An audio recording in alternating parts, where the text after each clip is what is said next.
সেই দিন ছিল শ্রীমনের পাপার অফিস ছুটি। তারপরেও সবাই একদম সকাল সকালে ঘুম থেকে উঠে পড়েছিলাম। আমি তো প্রথমে উঠে স্নান শেষ করে ঠাকুর পূজা দিয়ে নিয়েছি। আর শ্রীমনের পাপা ওঠার সাথে সাথে শ্রীমন যেই টের পেয়েছে বেডে কেউ নেই, সেও উঠে পড়েছে। তার পাপা বাসায় থাকলে শ্রীমন সোনাও যেমন খুশি হয়, আমারও ভালো লাগে। মনে হয় একটা খুশির দিন। সারাদিন একসাথে থাকি, হয়তো কোথাও ঘুরতেও যাই ছুটির দিনে, আবার মাঝে মধ্যে বাসায় কাটাই।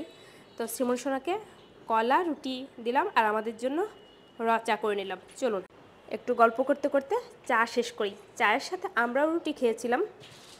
সকাল সকাল এক কাপ চা খেলে একদম ফ্রেশ লাগে। এরকম যে কতদিন মানে একসাথে বসে চা খাওয়া হয় না মনে নেই। বেশিরভাগ দিন ছুটির দিন থাকলে দেখা যায় ওরা দুইজন একটু বেশি টাইম ঘুমিয়ে নেয়, আমার উঠে পড়তেই হয়। কারণ ওই যে ছুটির দিনেও দেখা যায় গ্যাস ওইভাবে ঠিকঠাক মতো থাকে না, আমি উঠে রান্নাবান্নার কাজটা শেষ করে নেই। আটা মেখে দিতে বললাম, সকালে আজকে রুটি করা হবে। আর এই যে আমার নখের অবস্থা হলো এই, একদম কালো হয়ে গেছে। গতকাল ওষুধ খাওয়া হয়েছে, আজকে ব্যথা আছে, তাও ঠিকঠাক মতো কাজকর্ম করতে পারতেছি না, একটু অসুবিধাই হচ্ছে। অনেকদিন পর বউয়ের কাছে আমি হেল্প করতেছি, তোমার একটু কষ্ট কম হবে। উঠলা কেন আবার? হয় না মানে পারি না, অনেকদিন পর করতেছি না। ডো তৈরি করে দিচ্ছি, তোমার ডো। রুটি আর হলো কচুর শাক দিয়ে রুটি খেতে চাইছে গতকাল, বললে না? তো এই যে কচু শাক তো গতকাল নিয়ে আসছিল, মানে কচুর যে ডগা কেটে রাখছিলাম, ধুয়ে রাখছি, সাথে ছোলা ভিজিয়ে রাখছি, নারকেল ছোলা দিয়ে করব। ঠিক হয়েছে না? তোমার কাছে মনে হয়েছে নরম হয়েছে? নরম হয়নি, ঠিকই আছে। আর একটু আটা লাগলে ভালো হতো না, আর কিছুই লাগবে না। চেষ্টা করি যখন যেটা যে খেতে চাই তৈরি করে দেওয়ার, যদি বাসায় থাকে বা না হয় আনতে বলি। তো তেলে দিয়ে দিলাম কালিজিরা ফোড়ন, একটা শুকনা মরিচ, তারপর দিয়ে দিলাম ভিজিয়ে রাখা ছোলাটা, পরিমাণ মতো লবণ। আমি কিছু টাইম ছোলাটা ভেজে নেব, আমার কাছে এইভাবে ভেজে নিলেই ভালো হয় মনে হয়। আর অনেক দিন পর ছোলা দিয়ে করছি। আর এইখানে আছে হলো নারকেল কোড়ানো, তো পরিমাণ মতো একটু নারকেল কোড়ানো দিয়ে দিলাম। ভীষণ ভালো লাগে কিন্তু এইভাবে নিরামিষভাবে কচু শাকটা রান্না করলে। তো কিছু টাইম নারকেলটাও ছোলার সাথে ভালো করে একটু ভেজে নিয়ে এখন আমি দিয়ে দেব কেটে রাখা কচুর ডগাটা। অলরেডি কিন্তু ছোলাটা ভাজা হয়ে গেছে, মানে খুব ভালো করে ভাজা হয়ে গেছে তাও। আর কালারটাও দেখুন কত সুন্দর এসেছে।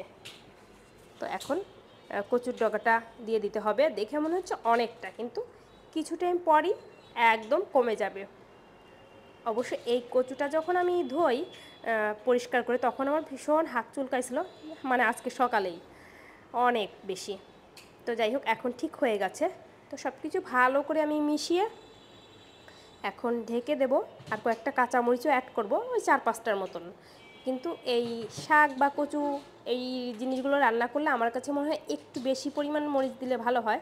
তো ভাবলাম শ্রীমণি সোনা যাতে একটু খেতে পারে, এতেও খেতে পারবে কি না জানি না, এই 3-4টা মরিচ দেওয়ার জন্য। তো হলুদও অ্যাড করে দিয়েছি, কালারটা সুন্দর আসবে।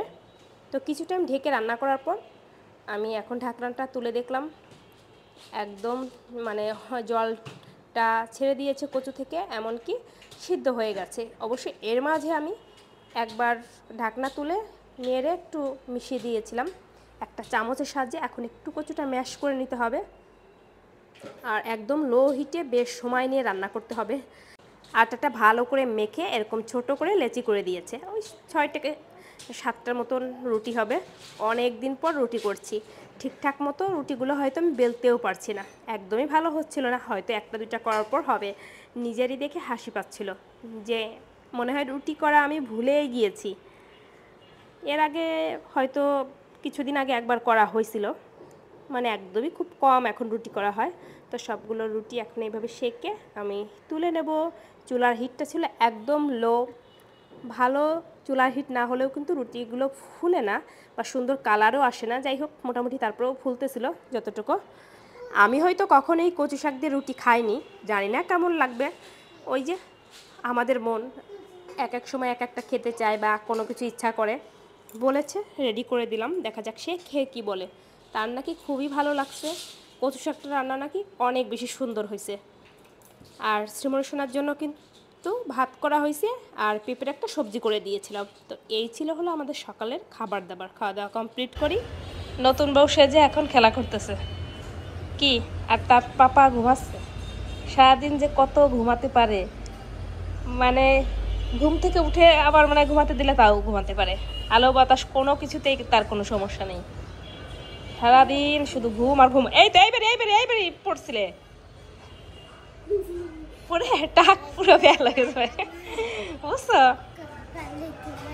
টাক একদম বেল হয়ে যাবে পড়ার সাথে সাথে। বাজার করা দরকার ছিল, কি রান্না করবো এখন, সে সব বাদ দে এই যে ঘুমাচ্ছে মনের সুখে। মামনি এরকম করতে করতে ফ্লোরে পড়লেই কিন্তু ব্যথা পাবা।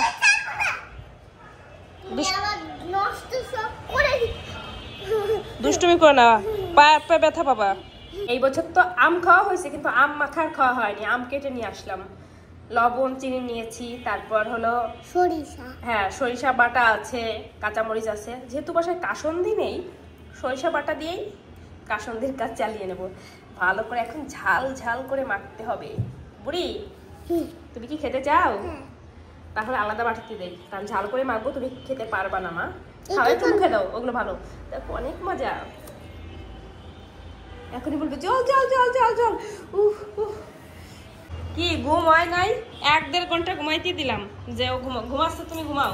বাজার করাই কিছু নেই, ঘুমায় এইভাবে ঘুমায় আছে। এই তোমার ঘুমায় নাই? উঠবা না? ঘুমাও না তাই না? আর এত টাইম ঘুমানোর পর বলবে ঘুমায়নি। বাড়িতে কত আম, মা তো ফোন করে বলতেছে যে বাড়িতে কত আম, একটু আম মাখাও মনে হয় না, খেতে পারতেছে না। আজকে ভাবলাম শ্রীমণি পাপা বাসায় আছে, দুজনে একটু আম মেখে খাই। যদিও সে টক অত বেশি পছন্দ করে না, তারপর একটু যতটুকুই খাক।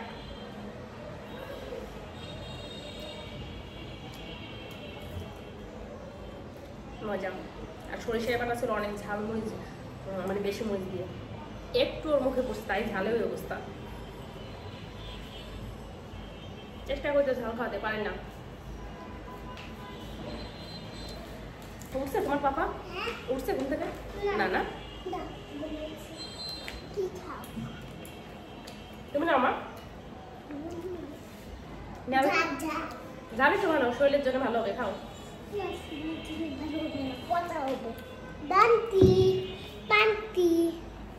আজকে রান্নার দায়িত্ব কিন্তু তার। কি রান্না করবা তুমি? ঢেঁড়সের চচ্চড়ি।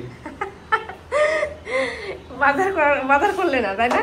আজকে বাজারে যাই, শরীরটা ভালো লাগতেছিল না। ঘুমায় উঠে এখন রান্না বান্নার কাজে। 2টা আলু লাগবে না, একটা দিলেই হবে। বড়টা দিও। আলু না দিদি, ঢেঁড়সের আলু দিয়ে কি করবা? হ্যাঁ ঢেঁড়সের আলু দিয়ে তরকারি রান্না করবো। আচ্ছা, সবজি টবজি কেটে গুছিয়ে নাও। গ্যাস আছে কিনা জানি না। কেটে গুছিয়ে নিচ্ছি। কিছু রান্না করে এই পর্যন্ত আমার খাওয়াইছো তুমি? এর জন্য তো কিছু রান্না করে নিয়ে, এর জন্য আজকে ঢেঁড়স রান্না করবো। সংক্ষেপে